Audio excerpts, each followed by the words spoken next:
Live from Media City, this is The Food Show with TJ King and Connor Smith.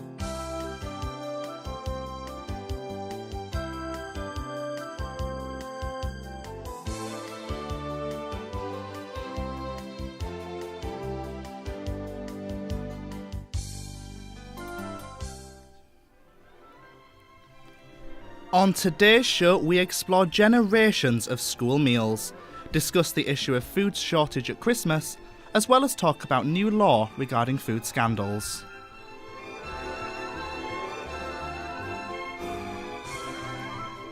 School meals, the stuff of nightmares. That pile of mush that you swear moves when you turn away. Since Jamie Oliver's striking programme back in 2005 outlined the issues with the current school dinners, there has been a food revolution. New laws and legislation took effect after a public outcry as a result of the realisation of what was being put into the children of the next generation. Chicken dippers, pizza swirls and turkey sizzlers were very quickly replaced with more healthier options, such as roast dinners, salads and different daily portions of veg. However, many food nutritionalists argue we're starting to slip back into our old ways. I remember when I was in primary school, we were actually given the option to skip the vegetables and salad offered with the meal. Looking back, I think I was one of the rebel kids, choosing not to include a five a day with my sausage, chips and gravy. So it is very easy to understand why things had to change. Lauren Swan went to St Bede's Primary School in Rotherham to find out what school meals are really like today. My name's Angela. I'm cook in charge at St Bede's Catholic Primary School. I've been cook in charge for 6 years. I'm Christine, I'm assistant cook and I've been assistant cook for about 8 years at St Bede's School. How much do you think that school meals have changed since Jamie Oliver's food revolution? Well, they have changed a lot, mainly because each school now has to comply by each menu, so all Rotherham County schools have to have the same menus. We have roast dinners once a week. Shepherd's pies, meat and potato pies, a lot of home cooked meals, everything is made on site and all fresh produce is brought in. What type of meals are served now? Shepherd's pies, aren't there? Sponge dinner puddings, also rice puddings, potatoes, what? Shortcakes, things like that. Puddings are more or less all the same what we used to have. How important do you think it is for children to have healthy school meals? It's important because some don't even get healthy meals at home. So yeah, it's very important. Also that they get a hot meal as well in winter, because a lot of children, like Christine says, a lot of children don't get that choice of having a hot meal. So at least in school they get a hot meal once a day. What were school dinners like when you were at school? Not very nice. I remember semolina, that were horrible. Didn't stop very often for dinners, very nice. These dinners are a lot nicer. So I then went on to ask the children what their favourite school dinners was. What's your favourite school dinner? Battered fish. Battered fish. Fish and chips. I'd say crispy fish fingers. When we have fish and chips on a Friday. Mine's favourite is pizza because it's really cheesy. Pizza. Pizza. Yeah. Why do you like pizza? Because you can have it as a pizza pinwheel, you can have it as slices, and you can have it on like this French bread. It tastes lovely. Crispy battered fish with chips. What's your favourite school dinner? Probably chicken, because it reminds me sort of like Christmas dinner where all my family gets together. Curry for me. Hot chocolate. Hot dog. Mine is the roasties, which is Thursday, and I never miss the Thursday. I think we have too much fish every day. Like we have like the same thing nearly every day, really. I don't like the jacket potato with tuna. Is there anything that you don't like about school dinners? Not really, except from the veg. Why don't you like the veg? Because it's veg, it's horrible. It's healthy. So don't you like healthy meals? No, I have to eat it. Yeah, because it makes you stronger, doesn't it? Yeah. But I'm already strong, so...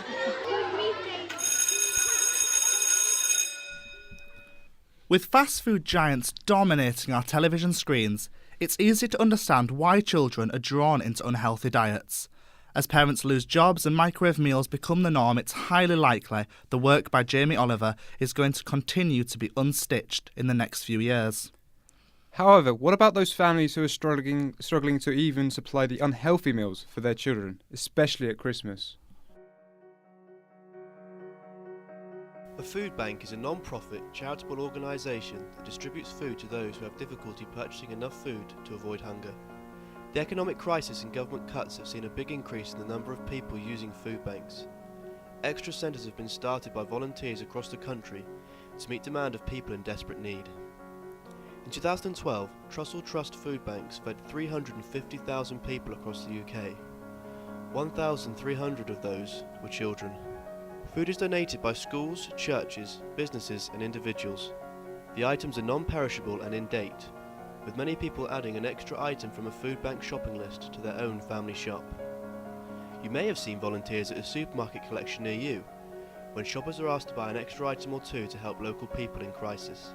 At the food bank, volunteers sort the food to check it is in date and box it up ready to be handed out. People accessing the Trussell Trust food banks are referred by care professionals like doctors, health visitors, social workers, CAB and police, who issue them with a food bank voucher. Food bank clients bring their voucher to a centre where it can be redeemed for emergency food, a selection of nutritious items designed to last 3 days. To find out a little bit more about food banks, I visited a local food bank in Salford, which is run by Trussell Trust. Hi there, what's your name? Anne. And what is your role here at the Salford Central Food Bank? I'm one of the session leaders. I come and do it every couple of weeks in the afternoon on a Tuesday. And why did you choose to become a volunteer down here? Because our church was involved in running the food bank. We were here when it first started back a year ago in November, and I just really wanted to be able to help in some practical way with people who are in some sort of crisis. And what sort of things do you do down here to help out people in crisis? We obviously give them food, which is 3 days' supply of some sort of basic nutritional food. They have to be sent here by an agency who also recognises their bigger issues, and we can do that up to 3 times in a row. But we're also trying to make sure that they're getting enough help in other ways, and so we can signpost them to other agencies. One thing that does strike me though, is in the build-up to Christmas, how are families coping in our current economical situation? And are they becoming more reliant on food banks in order to have a Merry Christmas? A survey found that a quarter of adults in the UK have either skipped meals, gone without food to feed their family, or relied on food help over the last year. Some 40% of UK households say their situation has worsened over the past 12 months, while 28% say they have struggled to buy the same amount of food they did 12 months ago. Among those who have experienced food poverty, 60% say they will go without heating to provide food for their children. After getting in contact with the Chief Executive of the Trussell Trust, Mr. Chris Mould, he was able to give me a statement, saying, "The deeply distressing reality for Britain this Christmas is that thousands of families will struggle to put food on the table. We're already meeting parents who are choosing between eating and heating." To find out more opinions on the matter, I went to visit my local superstore to ask people their views on helping out people in need this Christmas. I think it's a great idea. If everyone gives something for the charities, everyone should have a lovely Christmas, and I hope they will do that, because I'm going to do that today. I think it's a good idea that if we all give food instead of money, I think the food will actually reach the people that need it, and the money probably won't. I just came into Tesco to help people with this campaign. I think it's a brilliant idea. What the people doing in here and the customers, it's a brilliant idea. As it's leading up to Christmas, how does that affect the amount of people coming in, and is there anything extra you do to help people coming in at Christmas? Certainly in terms of extra things, we have been given toys to give to families in addition to the food, and we'll have some special sort of Christmassy items of food. The other thing, we haven't really noticed a sort of build-up as yet, but I suspect over the next few weeks there will be. We're staying open on our Tuesday and Friday all the way through the Christmas season. No one wants to have an unhappy Christmas, and trusts like Trussell strive to give others a sign of hope. Christmas is an important time of year to bring families together and no one should be deprived of that. Whatever situation families find themselves in at this time of year, everyone deserves the right to a Merry Christmas.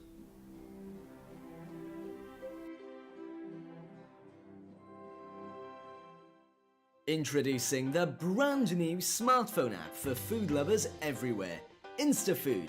End of the week, staring into your fridge and seeing a measly egg rolling around in between the plate of leftover pizza and last night's Chinese takeout? Then look no further. InstaFood lets you quickly identify the basic food items you may have floating around that fridge of yours, and what gorgeous food can be made within a matter of minutes. End the tummy grumbles and grab your smartphone. InstaFood. Start your food revolution. Download it now! Available on all major smartphone app stores. Account required upon app download and subject to terms and conditions regarding updates and price changes. Food of the Week! So this week's Food of the Week is a very personal favourite of mine. Pizza. Although people believe pizza originates from Italy, food historians actually agree that pizza dishes were eaten by many people in the Mediterranean for centuries, including the Greeks and the Egyptians. Walk like an Egyptian. However, the modern pizza has been credited to an Italian baker named Raphael, who created a simple cheese pizza for the Queen Margherita. Hence the name for the most consumed pizza in the world, the Margherita. I have to say that a personal favourite is the Hawaiian ham and pineapple, which actually comes in third as the most consumed pizza in the world. I totally have to agree with you, TJ. Ham and pineapple is my favourite pizza of all time. I'd say my second is probably pepperami. Actually, that falls in number 2 on the most consumed pizza in the world. When I was talking to people about their favourite pizzas, quite a few people said to me that the idea of pineapple on a pizza, even though it is the most second consumed, is pretty weird. Yeah. Well, because people have fruit, or the fruit on, they have tomato, which is a fruit on their pizza, which... I mean, one of the main ingredient is kind of the tomato on the pizza, although that they have started to make barbecue pizzas now, which instead of tomato sauce, you put barbecue sauce in it, and I actually quite like those type of pizzas. I've never tried that. I think you should definitely try it. One pizza that I will say I'm not a huge fan of is Meat Feast. I find it's way too spicy for me. I'd say that's probably in my top 5 in that one. There are so many toppings and styles of pizza, from pepperami to mixed vegetables. There's one to suit everyone, and that's why pizza is this week's Food of the Week. Food of the Week! Wales has become the first part of the UK to force food outlets to prominently display food hygiene ratings. As of today, there are currently 118 kitchens listed in Wales with a 0 rating. Most shocking, this includes a primary school. The new law in Wales, which came into force on Thursday, builds on a voluntary scheme which was introduced 3 years ago. Over the next 18 months, restaurants, takeaways and supermarkets must display ratings from 0, the lowest, to 5, the highest, regarding the food hygiene. So I went into Manchester city centre to see if consumers think the scheme will work and whether or not they would be affected by it if the scheme was brought to England. Would it make a difference to where you ate if you could see a rating out of 5 of the hygiene of the place? If somewhere's not clean, then, well, actually, to be fair, McDonald's isn't that clean, and everyone still eats out there, isn't they?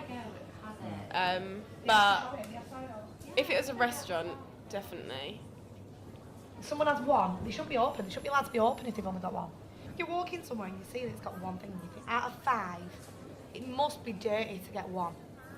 Definitely. If something had a 5-star standard, I would be more likely to go there than somewhere that had a 3-star, 100%. I think if I could see the rating out of 5, it'd be better. It'd give me more confidence in the place, but if I couldn't see it, it wouldn't sway whether I went there or not. I'd eat there regardless. I then spoke with Sarah Waddle, a representative from the Food Standards Agency, who gave us this statement to further explain the scheme and why it would work on a larger scale. The The Food Standards Agency are committed to ensuring the public are informed of the standard of restaurants, cafes and other food establishments in their area. The scheme in Wales is an extension of an already existing voluntary scheme where businesses could contact us to conduct an inspection regarding the food hygiene. By making this scheme non-voluntary, consumers will have the information regarding hygiene whether the business wants it or not, making it fair for the public to compare the places they enjoy eating at. At the moment, you have the choice to put up your hygiene ratings. However, this is only voluntary, meaning we see a lot of 4s and 5s, but the places in public need to know about where ratings are so low it could be classed as dangerous, they are made unaware. By forcing establishments to publicly display their rating, irregardless of the number, it will hopefully be a consistent reminder to the business that standards need to be improved. Only time will tell whether the scheme will be brought over from Wales to England. Send us a tweet at TheFoodShow13 and share your opinion. Would you be affected by food hygiene ratings in your local area? And now time for the supermarket scandal. So scandalous. When I go shopping for personal food items, I look for the deals that the supermarket have to offer and how much each item will cost per 100 grams or per litre, to see how much it will cost me. But what if they're overcharging me? That's what they've been doing this week, last week and probably the week before.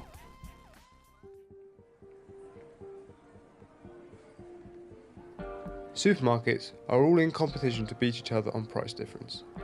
The main action they take to entice the shopper is by making deals such as buy one, get one free. But are these deals good for the shopper? Reports have come out to show that the major supermarkets such as Tesco, Sainsbury's and the Cooperative have been upping their prices. Consumer Group Which analysed over 70,000 grocery prices and found examples of what they call misleading multi-buys and dodgy discounts. I asked the shopper and they explained that these special offers aren't special at all. That is why we need to see the rules change and force the supermarkets to play fair. One example found by Which was Sainsbury's special offer for Carrick's aloe vera hand wash, where the item was priced at £1.80 for 7 days, then was on offer at £1.80, now 90p for 84 days. Then, Sainsbury's introduced a buy one get one free deal for £1.50, which is making the consumer think they are getting a better deal when they're not. After discovering this, Sainsbury's stated, "We are absolutely committed to fair and transparent promotions and carry out regular checks and thorough training on checking these prices." Consumer Group Which has expressed that they want the government to make the rules of special offers simpler, clearer and stricter. When asked, another shopper explained that they will make sure not to get misled into buying something that they think is a good deal, when it's just not the case. So what's happening to correct this all? All the major supermarkets involved have issued a public apology about the incident and making a full inquiry with the prices that would change to make the customer pay over the odds for the items in their stores. In their apology, Tesco are quoted saying, "Sometimes mistakes can happen, but we would never deliberately mislead our customers." See, I can actually relate to that. Last week, I walked into my local supermarket to pick up a single bottle of milk.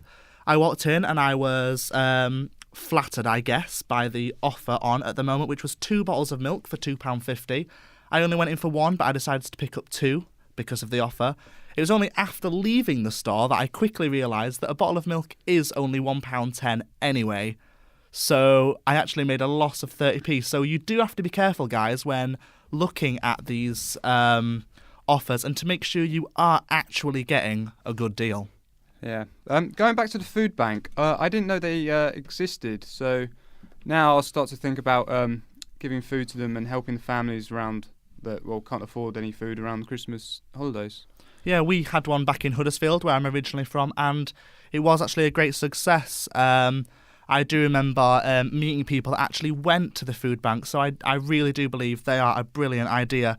Thanks for joining us this week with us, The Food Show. Goodbye from him. And goodbye from him. And the rest of The Food Show team. Goodbye for now.